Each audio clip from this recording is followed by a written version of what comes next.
କ'ଣ କରନ୍ତି?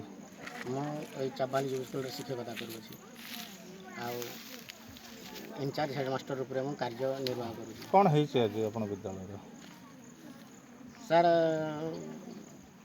ମୋ ସହକାରୀ ଶିକ୍ଷକ ନରେନ୍ଦ୍ରନାଥ ଜେନାଙ୍କୁ ଅନ୍ୟତ୍ର ବଦଳି କରିଦେଇଥିବାରୁ ଆଜି ଚାବାଲି ୟୁବି ସ୍କୁଲର SMC ମେମ୍ବର୍ସ ୱିଥ୍ ଅଭିଭାବକ ଏବଂ ସର୍ବସାଧାରଣ ତାଙ୍କର ପ୍ରତିବାଦରେ ଆମ ସ୍କୁଲକୁ ତାଲା ପକାଇ ଦେଇଛନ୍ତି, ଯଦ୍ୱାରା କି ଆମେ ଆଜିର କାର୍ଯ୍ୟକୁ କିଛି ସୁଫଳ ଭାବରେ କରିପାରିଲୁ ନାହିଁ। କେତୋଟି ଗାଁର ଲୋକ ଏଇଟା ତାଲା ପକାଇଛନ୍ତି? ସାର୍ ଏଠି 4-5ଟି ଗାଁ ଅଛି, ସେଥିମଧ୍ୟରୁ ଚାବଭାଲ ଅଛି, ହରିହରପୁର ଅଛି, ଶିବପାଲି ଅଛି, ରତନପାଲି ଅଛି।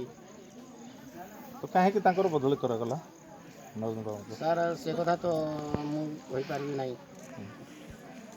ଉପରସ୍ଥ ଅଧିକାରୀମାନେ ବାରମ୍ବାର ଆସୁଛନ୍ତି, କହୁଛନ୍ତି ଯେ ପିଲା ସଂଖ୍ୟା ଅନୁସାରେ ଠିକ୍ ଅଛ କିମ୍ବା ପାଠପଢ଼ା ତ ବର୍ତ୍ତମାନ ଠିକ୍ ଅଛି, ବଦଳି କରିବା କଥା ନୁହଁ। ଯେଉଁ ସାର୍କୁ କହିଯାଇଥିଲେ କିନ୍ତୁ କହୁଛନ୍ତି ଅଲଗା କରୁଛନ୍ତି ପାଖେ। ଫଳରେ ଆଜିର ଏଇ ସ୍କୁଲଟି ତାଲା ପଡ଼ିଛି।